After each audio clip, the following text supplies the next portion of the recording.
these guys, these geniuses, they go, these are not muscle guys here, they're muscle guys up here, right? And they calmly walk to a seat. Ding, ding, ding, ding, ding, ding. They've only got 17 seconds to figure this whole thing out, right? Boom. Okay. Missile launch. Pshing, boom. It's the most and we don't have it here.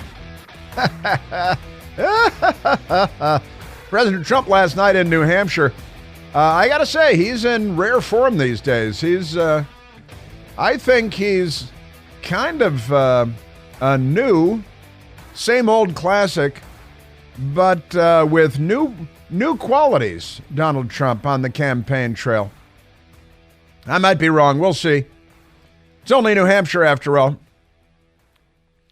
Well, happy Tuesday and welcome. I would like to share with you some of President Trump from last night, some Vivek Ramaswamy from last night, little Tim Scott from last night. I think got that rich guy who's the governor of North Dakota. That'd probably be kind of a fun job, huh? I bet they have more than their share of normal people. Maybe it's just that we have fewer normal people than we might like to have. We continue to be found at 888-630-9625. 888-630-9625. Now, I mentioned in passing, I want to get to this Jennifer Rubin at the Washington Post. She's a typist for the left, and she has gums. She has some kind of issues with her gums. I don't know what those issues are, but we'll set those aside for the moment. The left is completely berserk, of course. They're out of their minds. And Joe Biden and Kamala are both going to Virginia today, not New Hampshire, because they're not on the ballot in New Hampshire, because race is the thing. And they say there are too many white people in New Hampshire. Joe is one of the whitest people you've ever seen. Never mind that. But they're going to Virginia today to sing a song about abortion and the organ harvest, and they love abortion. Gosh, they love it. And they want your little children who are boys to get abortions because, boys can get pregnant now as long as they're Democrats. If you have Democrat boys, your boys might be girls. Your girls might be boys. It's a mixed up world. That was Lola. Lola, Lola, the Democrat Party. But never mind that.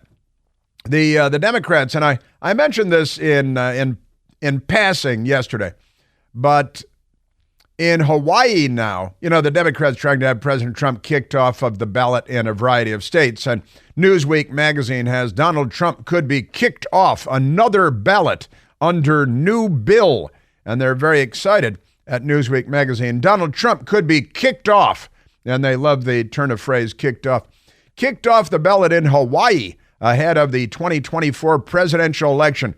We should probably kick Hawaii out of the union and let China take it. Because if it's just out there adrift now, China would roll in on it in a weekend, I think, wouldn't they? That's a thing. Democrats, hard to believe, in the state have introduced legislation to ban insurrectionists. They think that's a sexual dysfunction, though, from running for public office as per the 14th Amendment. Hasn't this already been hashed out again and again in court? President Trump has not been charged with insurrection.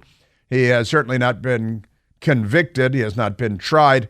They've charged him with, 91 different crimes. Not one of them is insurrection, but never mind that. While he is not named in the bill, Trump therefore may not be eligible if this bill passes. They say that he's not named in the bill. It's bad writing at Newsweek as well, as has been labeled as an insurrectionist because of his actions during the Capitol riot on January 6, 2021. Let's go to the Democrat Party riot at the White House on May 30th, May 31st, and June 1st of 2020, forcing the evacuation of the president, torching the church of the presidents, injuring 160 to 180 police officers. Let's round them all up. Can the FBI, do you think, round them all up based on their cell phones and things? Go to their homes with battering rams and brick. See, they're having bricks hurled. They're throwing explosives at the police there. It was well organized and orchestrated. The Democrat Party was 100% behind it. Kamala Harris was raising money for bail during the George Floyd riots because sainted George Floyd, with the fentanyl and the methamphetamine in his bloodstream and his long history of felonies and his assaulting police and resisting arrest the day that he was being arrested for yet another felony, passing counterfeit bills. Never mind that. And if you haven't watched The Fall of Minneapolis, the documentary film, you should. If you are going to go around opining about George Floyd, it would be very useful to educate yourself by watching the free online documentary film, The Fall of Minneapolis. It really lays out what happened there. And believe it or not, it's not what CNN says. Isn't that interesting? Now, in any case, the Democrats have introduced legislation that doesn't name Donald Trump, but is specifically geared to President Trump in New York and try to keep him off the ballot because they think they can't win, so they look for new ways to cheat, right? That's the problem that we have with the Democrat Party, which is the left. You may remember in New York, the Democrats in the State House in Albany, New York, changed the law in the state of New York, doing away with the statute of limitations for claiming sexual assault, right? And they suspended the statute of limitations. They eliminated it, but only for 1 year. Only for 1 year. And it was specifically so that E. Jean Carroll, who can't remember what year she allegedly met Donald Trump in the dressing room at Bergdorf Goodman by the Plaza Hotel, which he owned. And she can't remember what year it is, but that doesn't matter. And the Democrats in New York, they literally did away with the statute of limitations for this specific crime for 1 year, just so they could prosecute Donald Trump. That's still ongoing, by the way. And then after 1 year, on Thanksgiving Day, last Thanksgiving, they restored the statute of limitations, but not in time to get President Trump off the hook because, unga balunga, they're becoming a third world country. We are becoming a third world country because of them. Now, I saw this kick Trump off the ballot in Hawaii thing. I saw it last night or this morning, and I said, "Wow, isn't that fascinating?" The Democrats trying to do that, and they're trying to do that in a number of states, trying to kick him off the ballot because they don't like a fair fight. Similar lawsuits to remove Trump from the ballot in states Michigan, Minnesota, Arizona, Oregon. They were dismissed, all of them, by the courts on procedural grounds. They all have different rules, the different states. That's okay. But amazing stuff. In Illinois, the State Board of Elections is currently considering a challenge to the Republicans' eligibility in 2024. So in Illinois, the Democrats are still trying to remove Donald Trump from the ballot. And it reminded me when I saw Hawaii today of the story that I shared with you yesterday, what's going on in Africa, in a beep hole country known as Senegal. 2 Senegal opposition leaders excluded from final lists of presidential candidates because the kufi-wearing president, the leaders there, that's that red, it's a fez. We call it a fez. But that's a tarbouche. That's a tarbouche. But never mind that. Senegal's highest election authority has excluded 2 top opposition leaders from the final list of candidates for the West African nation's presidential election next month. See? The party of the main challenger called the move a dangerous precedent. Yeah, but now the Democrats here are doing the same thing that we as Americans would scoff at under ordinary circumstances, happening in beep hole countries like Senegal, right? So the list published by the Senegal's Constitutional Council named 20 candidates, including Prime Minister Amadou Ba. Amadou Ba. I used to work with a Senegalese guy who was a great guy, a lot of fun, whose name was also Amadou, but never mind that.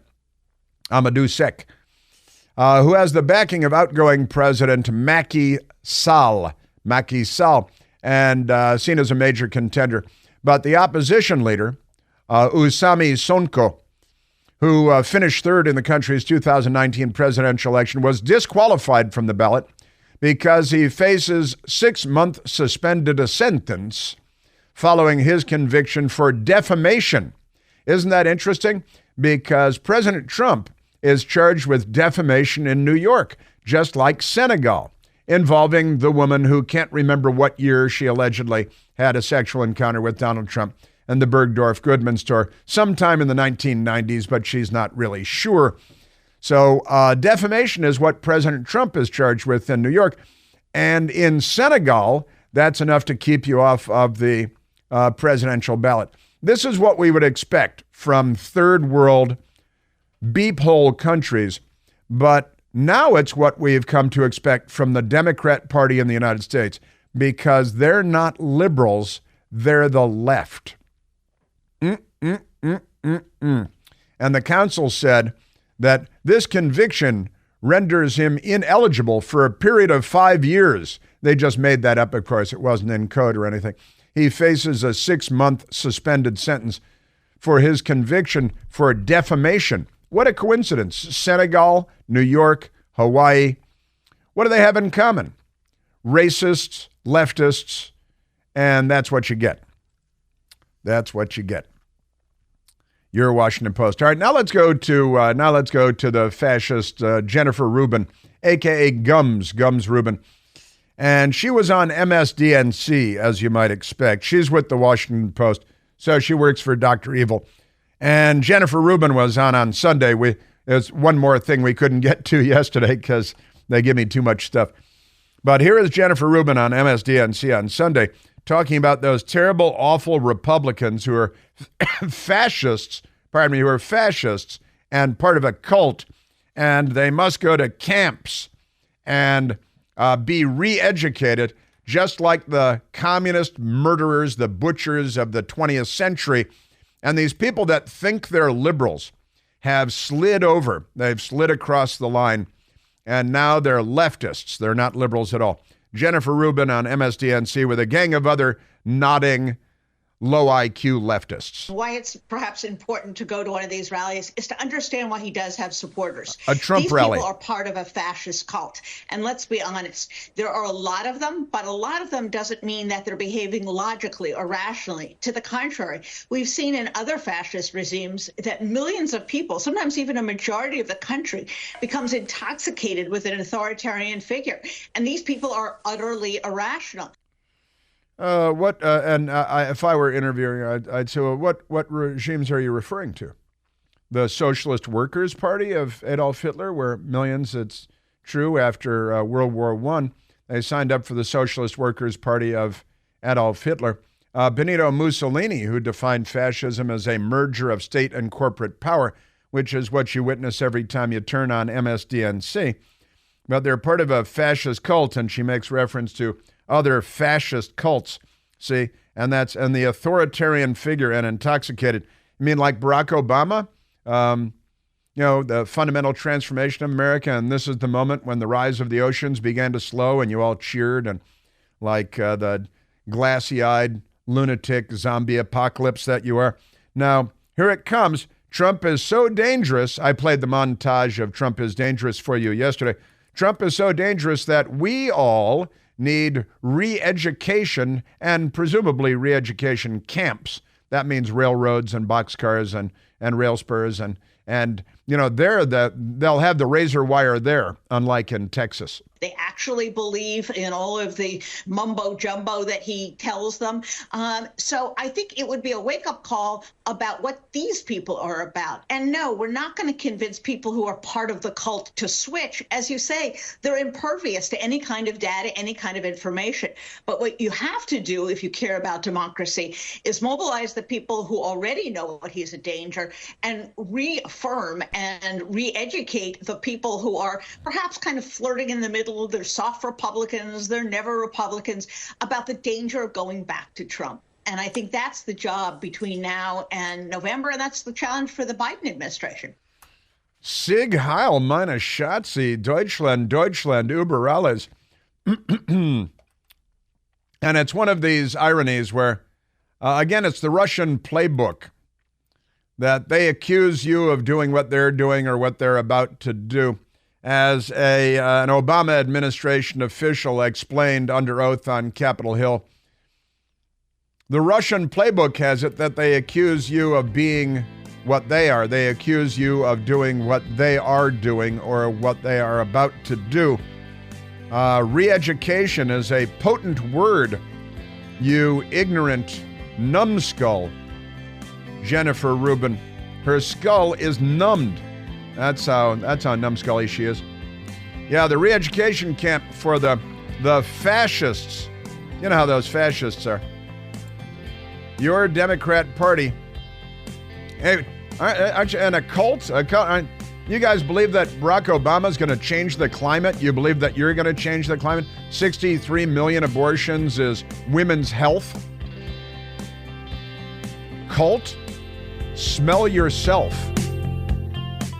Hey, it's Chris Plant, excited to tell you about our July 2024 Listener Sea Cruise. We'll be sailing around the British Isles, visiting Scotland and Ireland. Please join us. Visit ChrisPlantCruise.com.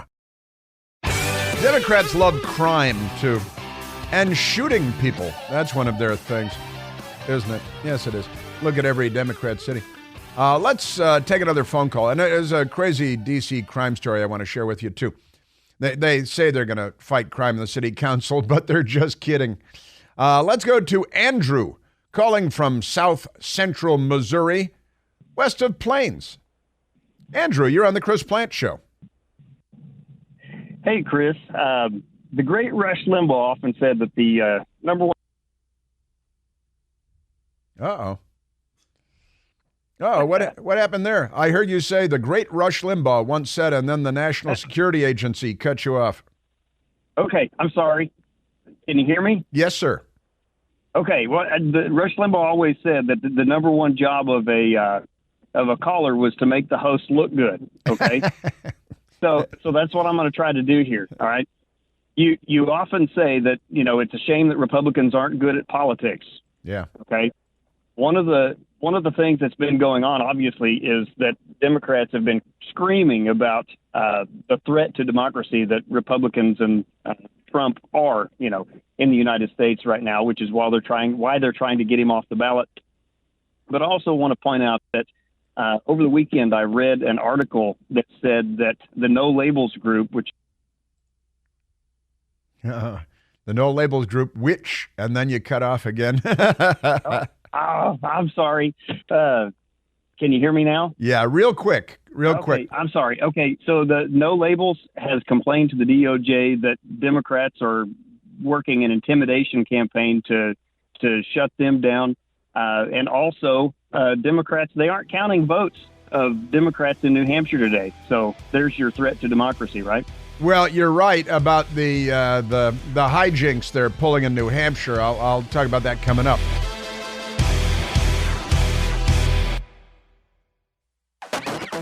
Now, today it's almost a satire, but in Washington, D.C., well, in 2023, we had the greatest number of homicides, that is to say murders, in more than a quarter of a century, in 26 years. It had been 26 years back when D.C. was Murder City, and we had the highest homicide rate in Western civilization. It's been that long since we had as many murders as we had last year in 2023. The Democrats are fine with this. The news media is fine with this, but I repeat myself. Now the Democrats are pretending to have a crime bill. They've got a crime bill. And the local media is saying D.C. crime bill package one step closer to passing. That's happening today. The problem is the crime bill doesn't fight crime.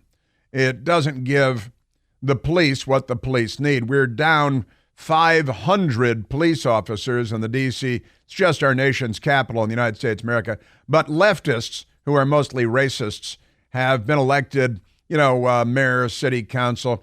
And we've got Trayon White, who's an anti-Semite member of the D.C. City Council who believes that the Rothschild family makes it snow in Washington because they have a plan to take over the city, and snow has something to do with that. D.C. Democrat City Council member Trayon White. Man, it just started snowing out of nowhere this morning, man. Y'all better pay attention to this climate control, man. This climate manipulation. And DC keep talking about we're a resilient city. And that's a model based off the Rothschilds controlling the climate to create natural disasters they can pay for it and own the cities, man. Be careful. That's right. He's on to them. The Jews aren't getting away with anything when it comes to Trayon White. He's a member of the city council in Washington, D.C., the capital of the United States of America in the 21st century. And that's okay. That's okay, right? And so the D.C. City Council and Mayor Bowser, they say, oh, yeah, it's gonna make everything better. We're down 500 cops. That's about 20% below where the D.C. Police Department should be in terms of staffing. And this bill does nothing to help with that. There will be no more police for you because they don't like the police. They're anti-police. They're not on the side of the police. It increases maximum sentences for some gun-related crimes from 1 to 5 years, but they won't tell you which ones. Allows judges to hold adults, but not underage people, accused of violent crimes, and juveniles accused of certain violent crimes. Hold them in jail until their trial. Well, you can't do that now. These crimes would include carjacking. We had, 930-something carjackings last year in a city that's 61 square miles, 931 carjackings. How many is that per square mile? Whip out your Bomar calculator. And it would do a little ban mask wearing for a purpose of committing a crime. That's already the law. They don't even know what the laws are. I know that that's already the law.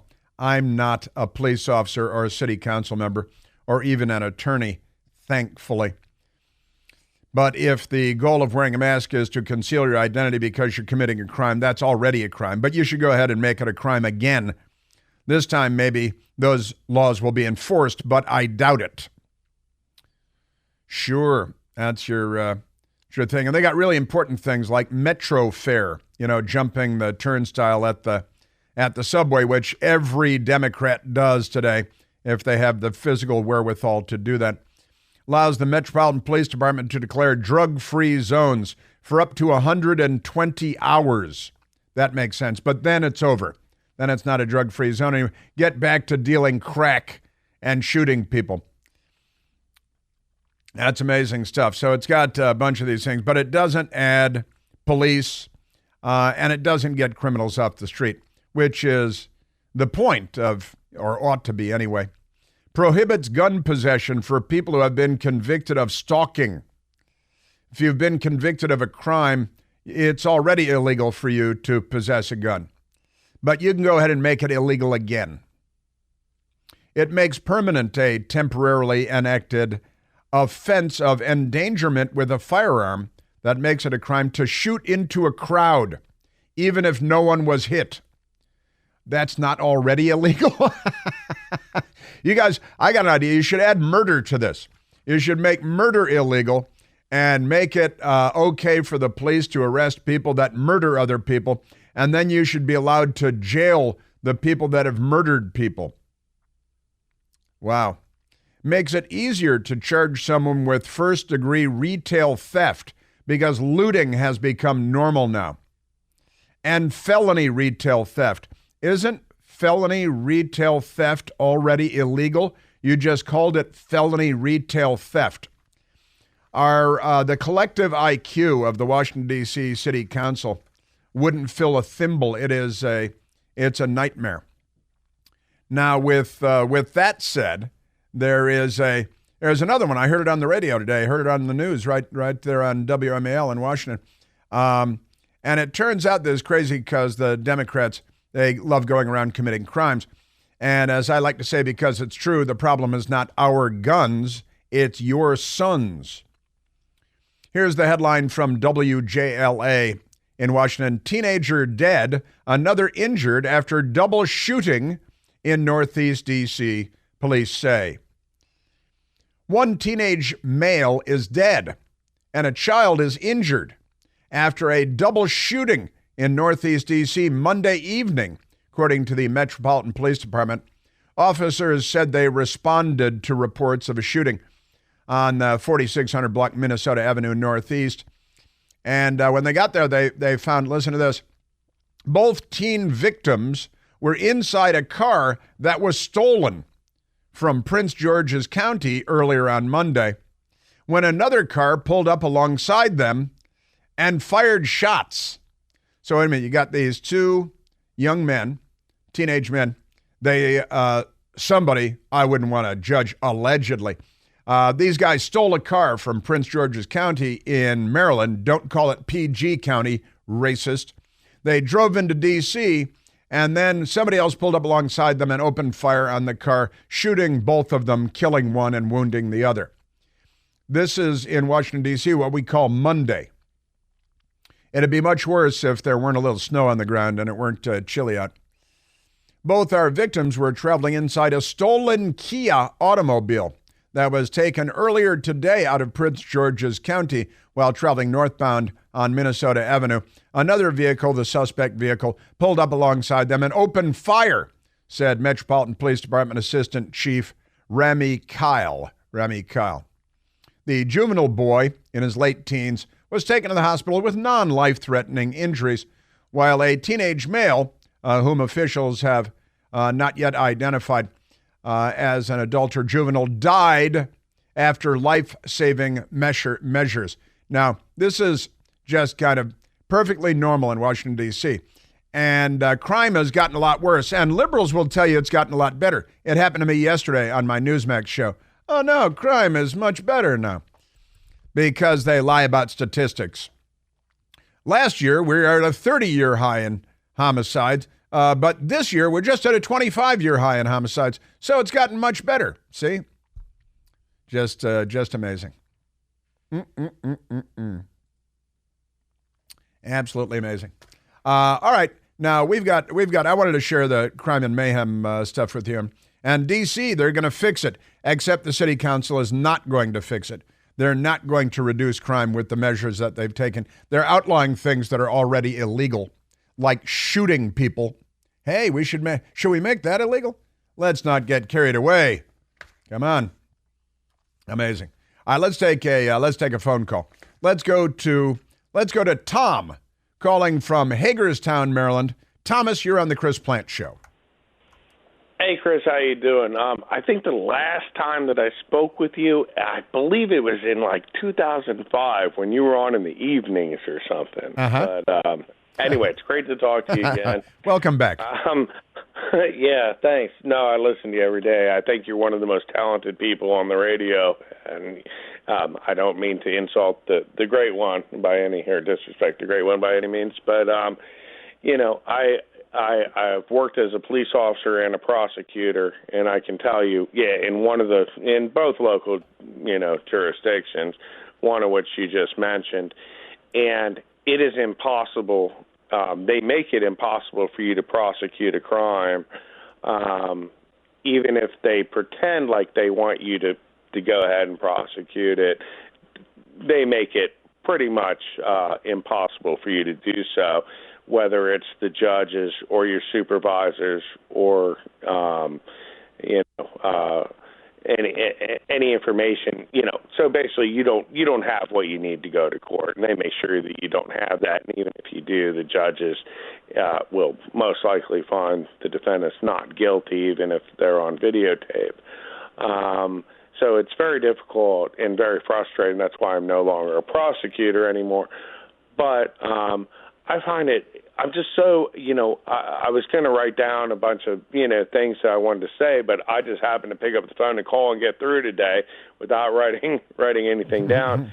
But now Tom, you're a former police officer, and then you went to law school and you became a prosecutor. Yep. You are uniquely qualified to address these issues. And yeah, the last time I spoke to you, I was telling you I was going to go to law school, and so it must have been about 2005. I think. Wow. Yeah, that's amazing. And you've had it with being a prosecutor because you became so frustrated with it. Is that correct? Yeah, it's impossible because they set it up so you cannot prosecute. You can't prosecute, if you want to. Yeah. You can work 24 hours a day, but they make it so that you can't do it anyway. So, you don't realize that you're being sabotaged from above until you do realize that you're being sabotaged from above. And then you're like, what the heck is going on here? And then you figure it out. Hey, I'm not really supposed to be prosecuting anything. And I'm talking about some things that are pretty serious crimes. Sure. And that you're, just not supposed to prosecute because that's apparently the way it is these days.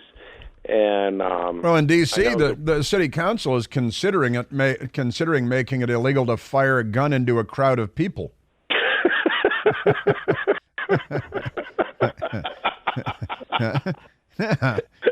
What next? Yeah, it's hilarious. I mean, it's so crazy. So, and I feel, and I know there are a lot of people that feel like I do, it's so depressing because everyone is so insane. Right. I mean, so that's, other than, there's a lot of things that, I wanted to say, but, the depression for a lot of us looking around and the illegals flooding everything. We're not able to prosecute crimes, which is a reality. Right. Even if we're supposed to, or there's a pretend that that's going on, it's not going on. It's so depressing. Well, and, that's why you got to find ways to make fun of them and to laugh about them and to expose them. And Victoria Nuland, this woman who worked in the Obama administration, revealed under oath on Capitol Hill what she described as the Russian playbook. The Russian playbook where, and you're talking about chaos. You accuse them of what you're doing. Yeah, they accuse President Trump of being the chaos president, and if he comes back, he's going to be the chaos president. And that's, of course, while they're creating maximum chaos in our cities, at our border, across our country. Victoria Nuland. It is classic Russian technique to blame on the other guy what they're planning to do themselves. And we see this, Tom, every day in the United States of America, don't we? They accuse you of being the agent of chaos, President Trump, while they're creating the maximum chaos. There was no chaos when President Trump was president. He tweeted funny stuff and made some people laugh and some people cry. And that was about it. Our border was completely under control. Carjacking Donald Trump deserves medals. He deserves medals for how hard he worked. I remember when he was offering the National Guard to Seattle and Chicago, right. And he wanted to come in and help everybody. He was talking about fixing our light bulbs, which we're tired of. Now we can't buy normal lights. Right. And he was talking about being able to flush the toilet. We're going to be able to flush our toilet again because they're trying to save water, but you got to flush it 15 times because they're so brilliant, right. Trying to save water. He was fixing everything. The guy was flying around like Superman, fixing everything from light bulbs to crime to water, and he should deserve medals for how hard he worked. What president worked harder than Donald Trump? Yeah. For what? For us, for the American people. And he gave up millions, billions probably, who knows, how much money he gave up to serve us and to try to help us because he truly loves this country like nobody I've seen, not a George W., who I liked at the time, but he has served our country like nobody. He should be given medals, but instead they attack. Well, they're trying to jail him, and they're prosecuting him, and you're right. The Russian playbook is, we see it every day, and Victoria Nuland revealed that it's their playbook too. Tom, God bless you. Thank you. Saluting you. And we were talking, you're talking about how everything is insane and the border's open and the chaos and the crime and everything else. And are insane. Thank you, Tom. Great to hear your voice again.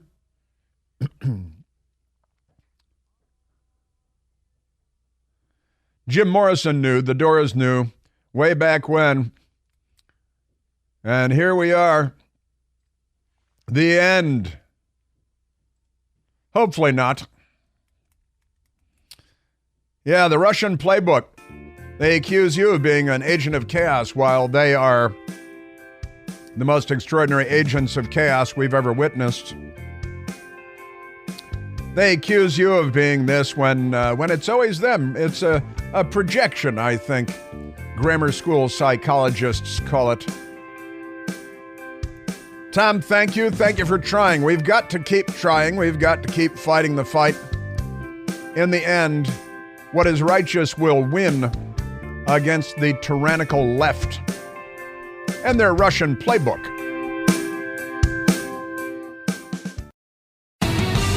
Yeah, I know. We're getting responses on the Twitter. Say, what kind of a country is this? You can't even fire a gun into a crowd anymore. Is this America or isn't it? Can't even shoot a gun into a crowd of people. What's the matter with you? And I still haven't gotten to President Trump and yesterday's fun in New Hampshire. And the fun is going on today in New Hampshire. If you're there, get out and vote. And don't be a crazy person. Vote normal. Maybe we should have T-shirts because we have Remember Normal, right? And we have The Left is Coming for Your Rights at the Chris Plant store on Al Gore's amazing internet. Peace be upon him.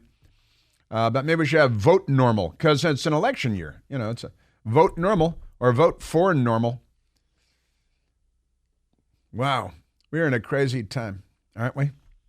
You know, the World Economic Forum in Davos, where Alex Soros went, right? And he's an anti-Semite, right? He's Jewish. He can still be an anti-Semite. Democrats have made special accommodations. But the World Economic Forum, they have announced, they claim that coffee is bad for the environment. Coffee is bad for the environment. They did not take the dramatic step of agreeing to stop drinking coffee on their private jets, however. They're going to keep drinking coffee on their private jets, whether you like it or not.